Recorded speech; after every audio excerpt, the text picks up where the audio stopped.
On a misty morning in May 1643, the fate of Europe hung in the balance as two mighty armies faced each other across a muddy field near the French border town of Rocroi.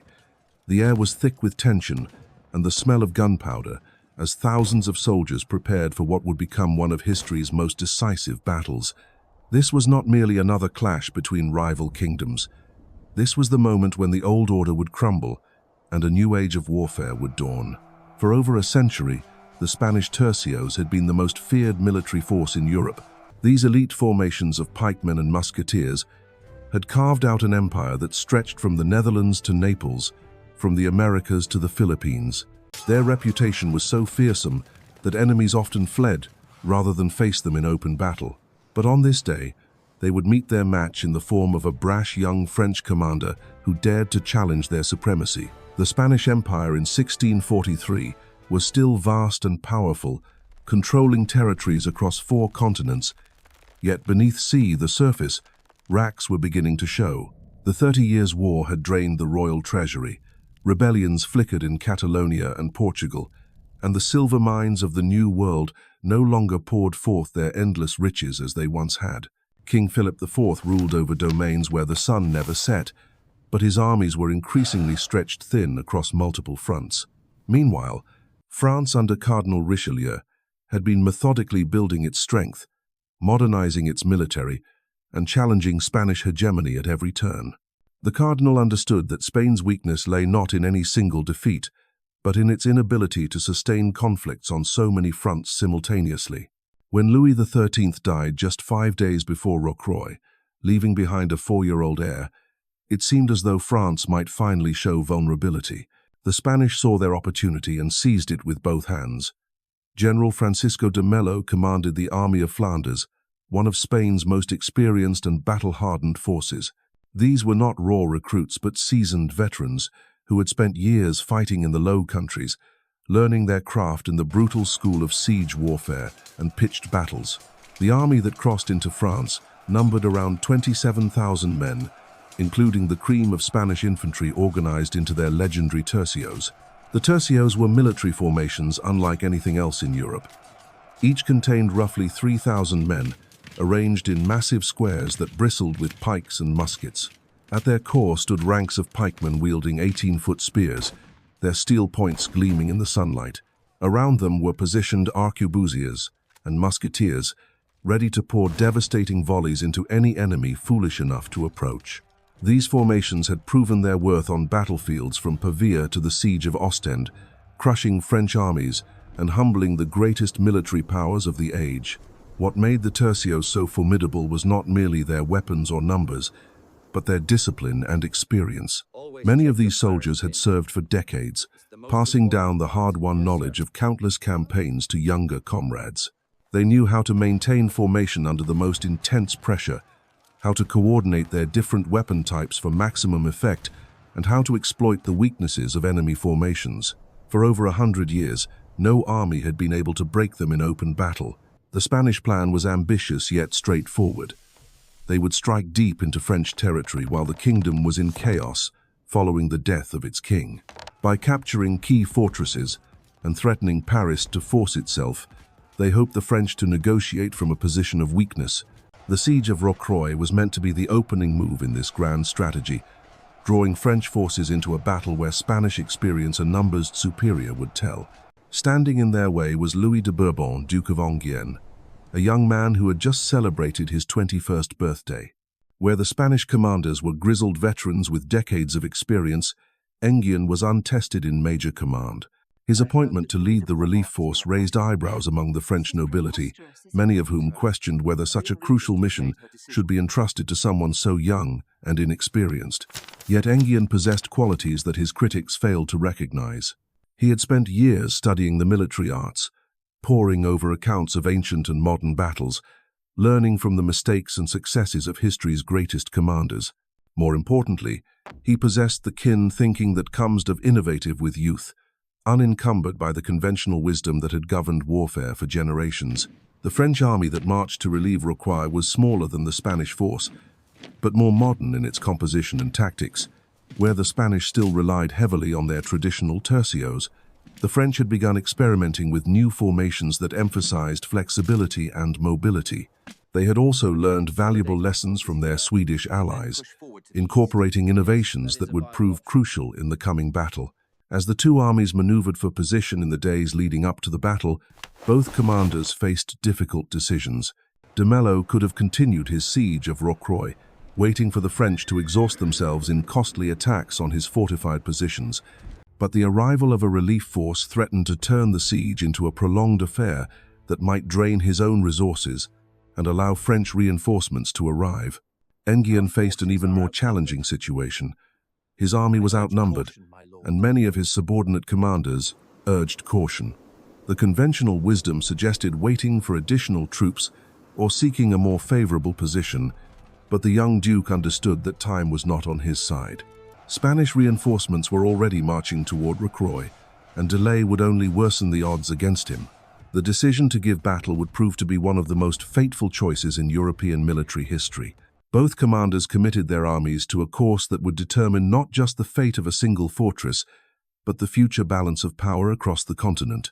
The Spanish were confident in their superior numbers and the proven effectiveness of their tercios.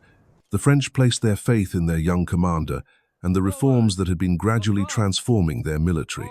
On the evening of May 18th, both armies prepared for what they knew would be a decisive engagement. Soldiers sharpened their weapons, checked their equipment, and made peace with their gods. Veterans shared stories of past battles, while newcomers tried to calm their nerves with thoughts of home and family. Across the narrow space that separated the two forces, men who had never met prepared to kill each other at dawn. The stage was set for a confrontation that would echo through the centuries, marking the end of one military age and the beginning of another. Tomorrow would bring thunder and smoke, courage and carnage, triumph and disaster. The Spanish tercios, unbeaten for over a century, would face their greatest test. The young French Duke would either prove his genius or see his career end before it had truly begun. As darkness fell over the muddy fields of Rocroi, an atmosphere of deadly calm settled over both camps. In the Spanish lines, veteran sergeants moved quietly among their men, checking equipment and offering final words of encouragement. These were soldiers who had marched across Europe, who had stormed the walls of Dutch cities and faced down German pikemen in the forests of Bavaria. They carried themselves with the confidence that comes from years of victory, their scarred faces telling stories of battles won and enemies vanquished. Yet even among these hardened warriors, there was an undercurrent of unease. The French army across the field was not the rabble they had expected to find. Reports from scouts spoke of disciplined formations and modern equipment, of cavalry squad with precision drones that move and infantry that showed no signs of panic. More troubling still were whispers about their commander, this young duke who had dared to march against the might of Spain with an army smaller than their own. Francisco de Melo spent the night hours in conference with his senior officers, studying maps by candlelight and weighing his options. The general was a cautious man by nature, one who had learned through bitter experience that hasty decisions on the battlefield could cost thousands of lives. His instincts told him to maintain the siege, to force the French to attack his prepared positions where Spanish firepower could devastate their ranks. But political pressure from Madrid demanded swift action, a decisive victory that would demonstrate Spanish strength in the face of French weakness. In the French camp, the mood was markedly different. Where the Spanish radiated confidence born of long experience, the French buzzed anticipate with nervous energy. Many of these soldiers were fighting in their first major battle, their formations filled with young men eager to prove themselves worthy of their kingdom's trust. They had heard the stories of Spanish inv that had swept invincibility, of armies before them for over a century. Yet they had also witnessed the reforms that had transformed the French military, the new tactics and weapons that promised to level the playing field. Duke of Enghien moved among his troops like a man possessed, his youthful energy infectious as he spoke to regiment after regiment. Where older commanders might have remained aloof in their pavilions, the young Duke understood instinctively that his men needed to see him, to know that he shared their risks and their resolve.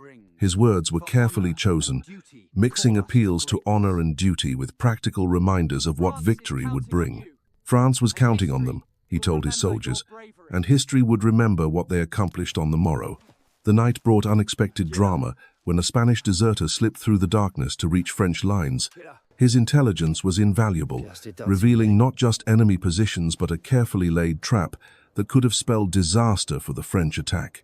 Spanish musketeers had been positioned in the woods on the battlefield's edge, ready to pour devastating fire into the flanks of any French cavalry charge. It was the kind of tactical subtlety that had made Spanish armies so feared, the attention to detail that turned potential victories into crushing defeats. Enghien received this intelligence with the quick thinking that would mark his entire career. Rather than simply avoiding the trap, he turned it against his enemies. French musketeers crept through the pre-dawn darkness, their footsteps muffled by the damp earth. The Spanish ambush party, confident in their concealment, never suspected that death was creeping toward them through the trees. When the attack came, it was swift and merciless, eliminating the threat before the main battle had even begun. As the first light of May 19th began to illuminate the battlefield, both armies stirred to life. The ritual of preparation was as old as warfare itself.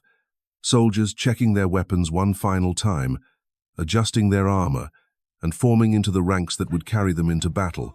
Drums began to beat across both camps, their rhythm steady and inexorable as commanders called their men to order. The Spanish deployed in their traditional formation, the tercios forming massive squares in the center, while cavalry took position on the flanks. It was a formation that had proven itself on countless battlefields, one that maximized the defensive strength of Spanish infantry while providing flexibility for mounted attacks. Each tercio was a fortress unto itself, bristling with pikes and muskets, capable of holding its ground against any assault. The French formation was subtly different, reflecting the innovations that had been slowly transforming European warfare. Their infantry was arranged in more flexible units, supported by artillery pieces that could be moved quickly as the battle developed. Most significantly, Enghien had integrated small groups of musketeers among his cavalry squadrons, a Swedish innovation that promised to revolutionize mounted combat. These changes might seem minor to casual observers, but experienced soldiers recognized them as signs of a military revolution in progress. Artillery opened the engagement, cannons roaring across the narrow space between the armies. Solid shot plowed furrows through packed ranks, while the acrid smoke of gunpowder began to drift across the field. It was a preliminary exchange, each side testing the other's resolve and seeking weaknesses in enemy formations. The real battle would begin when the cavalry charged, when thousands of horsemen thundered across the muddy ground with sabers drawn and lances leveled. On the French, Marshal right-wing Jean de Gassion prepared his squadrons for the attack that would determine the battle's opening phase. These were not the heavily armored knights of medieval legend, but lighter cavalry trained for speed and shock action. Their horses stamped impatiently as their riders checked weapons and adjusted equipment, the tension building with each passing moment. Across the field, Spanish cavalry prepared to meet them, confident in their own prowess and eager to demonstrate the superiority of their traditional methods. The moment of truth was approaching, the climax toward which all the preparation and maneuvering had been building. Trumpets would soon sound the charge, sending thousands of men hurtling toward each other in a collision that would reshape the balance of European power. The Spanish tercios, unbeaten for over a century, would face their greatest test. The young French Duke would either prove his genius or watch his army shatter against the rock of Spanish discipline. The Old Order and the New were about to clash with a violence that would echo through the ages. The thunder of hooves began to shake the earth as Marshal Gassion raised his sword high above his head. His cavalry squadron surged forward like a tide of steel and flesh, their battle cries piercing the morning air as they closed the distance toward the Spanish left wing. This was the moment that would define not just the battle, but the future of European warfare itself. The charge was magnificent and terrible, a display of raw power that had decided countless conflicts throughout the ages. Yet what followed defied all expectations. The Spanish cavalry, veterans of dozens of campaigns, met the French assault with disciplined volleys from their supporting infantry. Musket balls whistled through the air, finding gaps in armor and dropping horses in mid-stride. The clash was brutal and immediate, sabers ringing against steel as the two forces collided with bone-jarring impact. For several minutes, the outcome hung in the balance as individual combats raged across the battlefield's northern edge. Then something unprecedented occurred. The Spanish line began to buckle, not from lack of courage but from the innovative tactics employed by their enemies. French musketeers positioned among the cavalry squadrons poured devastating fire into the Spanish ranks, disrupting formations that had held firm for generations. This was warfare transformed, the old certainty swept away by new methods that caught even experienced commanders off guard. The Spanish cavalry, finding themselves outflanked and outgunned, began a fighting withdrawal that quickly turned into a rout. Gassion pressed his advantage with ruthless efficiency, his squadrons wheeling to attack the exposed flank of the Spanish center. The tercios, those legendary formations that had dominated European battlefields for over a century, suddenly found themselves under assault from an unexpected direction. Their rigid discipline, once their greatest strength, now became a liability as they struggled to reorient their massive squares to meet this new threat. Pikemen who had trained to face frontal assaults found enemies attacking from angles their formations were never designed to defend. Meanwhile, on the opposite flank, the battle took a dramatically different course. The French left wing, commanded by officers less innovative than Gassion, charged in the traditional manner against Spanish positions that were ready for them. The result was catastrophic for the French, their squadrons shattered against disciplined resistance that demonstrated why Spanish arms had dominated Europe for so long. Horses and riders tumbled to the muddy ground as Spanish cavalry counterattacked with devastating effect. Duke of Enghien watched the unfolding disaster with the cold calculation that would mark his entire career. Lesser commanders might have panicked at seeing half their cavalry destroyed, but the young Duke possessed that rare quality of being able to think clearly amid chaos. He recognized that the battle's outcome would depend not on mourning his losses, but on exploiting his gains. The Spanish right wing was pursuing his broken cavalry, leaving their center increasingly isolated and vulnerable. This was the moment that separated genius from mere competence. Enghien split his successful right wing into two distinct forces, one to pursue the fleeing Spanish cavalry and prevent their return, the other to wheel inward against the enemy's center. It was a maneuver of stunning audacity, requiring perfect timing and flawless execution. A single mistake could have resulted in his own forces becoming scattered and defeated in detail. The Spanish commanders watched in growing alarm as their carefully planned battle began to unravel. Their left wing had collapsed entirely. Their right wing was pursuing French cavalry but leaving the center exposed. And now enemy horsemen were threatening the flanks of their precious tercios. Francisco de Melo desperately tried to restore order to his formations, but the rapid pace of events made coordinated response increasingly impossible. The tercios themselves remained formidable, even in their desperate situation. These were not conscripts who would break at the first sign of trouble, but professional soldiers who had spent their lives mastering their deadly craft. As French cavalry thundered toward them, the Spanish infantry closed ranks and leveled their pikes, creating hedges of steel that no horse could hope to penetrate. Their musketeers maintained disciplined volleys, each shot carefully aimed to bring down enemy riders before they could close to effective range. Yet even the most disciplined infantry has limits, and the Spanish squares were being pressed beyond endurance. Attacked from multiple directions simultaneously, their formations began to lose coherence as individual companies found themselves isolated from their supports. The arrival of French infantry, advancing in flexible formations that could exploit gaps in the Spanish line, made their situation increasingly hopeless. What followed was not the clean, decisive victory that military histories often describe, but a grinding, bloody affair that lasted for hours. Spanish soldiers fought with the desperation of men who knew their empire's reputation hung in the balance. They gave ground slowly, extracting a terrible price for every yard, their resistance fierce enough that French commanders began to wonder if victory was possible after all. The turning point came when Enghien personally led a cavalry charge against a Spanish tercio that had been isolated from its supports. The young Duke rode at the head of his men, his sword gleaming as he cut through enemy ranks with the skill of a born warrior. His presence inspired the French troops to extraordinary efforts, their attacks becoming more coordinated and devastating with each passing hour. One by one, the Spanish squares began to collapse, not through cowardice or lack of skill, but through the inexorable mathematics of warfare. Surrounded, outnumbered, and cut off from reinforcement, even the finest soldiers must eventually yield. Some tercios maintained their formation until the very end, their survivors surrendering only when further resistance would have meant meaningless slaughter. The psychological impact of what was happening reverberated far beyond the immediate battlefield. For over a century, European armies had planned their campaigns around the assumption that Spanish tercios were unbeatable in open combat. Now that fundamental truth was being shattered before the eyes of thousands and commoners alike, who of witnesses, nobles would carry to every word of this transformation court in their colomas. Spanish had spent their commanders who careers, believing own in Europe. Invincibility suddenly found themselves questioning thwarted formations that had served they knew about warfare. The rigid them so well were everything they proving to enemies vulnerable to fight according to established rules. Innovation who refuse was triumphing over tradition, youth over experience, adaptability over rigid doctrine. As the morning wore on, the scale of the Spanish defeat became undeniable. Their army, which had crossed into France with such confidence just days before, was disintegrating under the relentless pressure of French attacks.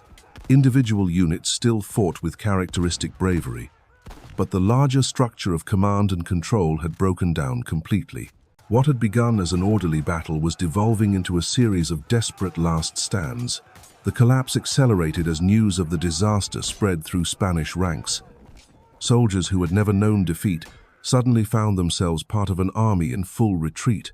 Panic spread like wildfire through formations that had maintained their discipline through countless previous battles. The psychological shock was as devastating as any physical wound, shattering the confidence that had made Spanish arms so feared across Europe.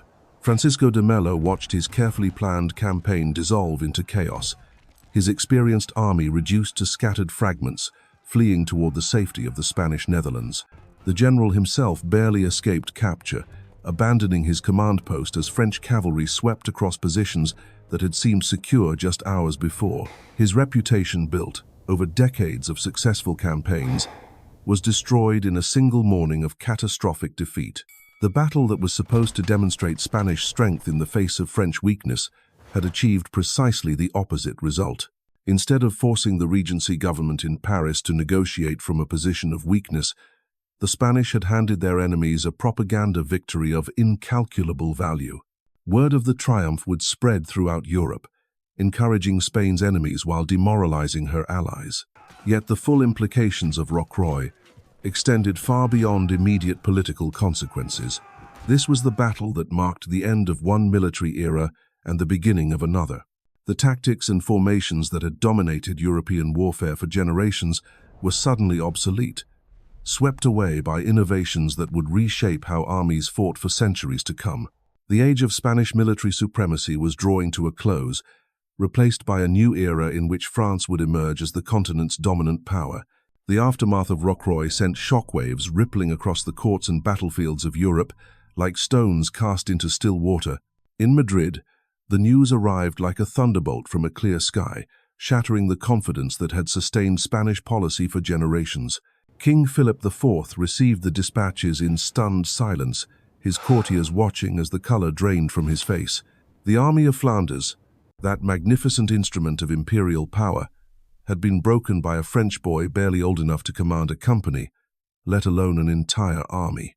Cardinals and ambassadors who had spent decades crafting alliances based on Spanish strength suddenly found themselves scrambling to reassess their positions. The delicate balance of European politics, maintained through a century of Spanish victories, was shifting with dangerous speed. In Vienna, the Habsburg Emperor Ferdinand watched nervously as his Spanish cousins stumbled, knowing that French success would inevitably threaten his own domains.